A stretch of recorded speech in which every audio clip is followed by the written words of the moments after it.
একটা আসলে লক্ষণ আপনি ভালোই বলছেন। আগামী 26 সালের বিশ্বকাপ এই টেকনাফের মতো 26 সালের বিশ্বকাপ ইনশাল্লাহ ব্রাজিল নিয়ে যাবে। আমাদের প্রধান টার্গেটটি ছিল আমাদের খেলোয়াড় কর্মকর্তা এবং সবচেয়ে প্রায়োরিটি দিয়েছিলাম আমাদের দর্শক এবং ভালোবাসা।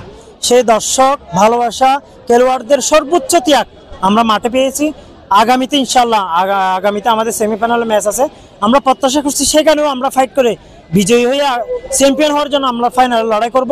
ফাইনালে শুধু আমরা কর্মকর্তা খেলোয়াড়রা লড়াই করব না, আমাদের জনগণ এবং ভালোবাসা সীমান্ত উপজেলা টেকনাফের প্রত্যেক শুভাকাঙ্ক্ষী, প্রত্যেক দর্শক, প্রত্যেক ক্রীড়ামোদী জনতা এই বীরশ্রেষ্ঠ রুহুল আমিন স্টেডিয়ামে এসে আমাদের জন্য দোয়া করবে, আমাদেরকে সাপোর্ট করবে এবং ইনশাল্লাহ এই মাঠ থেকে চ্যাম্পিয়ন হয়ে আমরা যেমন ইতিহাসের প্রথম চকরিয়াকে এই প্রথম হারিয়েছি, আমরা ইনশাল্লাহ এবারও ডিসি গোল্ড কাপে আমরা চ্যাম্পিয়ন হয়ে টেকনাফকে আমরা আবারও গত 6 মাস আগে আমরা অনূর্ধ্ব 17 চ্যাম্পিয়ন হয়েছি, এবারও ইনশাল্লাহ আমরা এই ডিসি গোল্ড কাপে চ্যাম্পিয়ন হব আমরা আশা করছি। একটা আসলে লক্ষণ আপনি ভালোই বলছেন। আগামী 26 সালের বিশ্বকাপ এই টেকনাফের মতো 26 সালের বিশ্বকাপ ইনশাল্লাহ ব্রাজিল নিয়ে যাবে।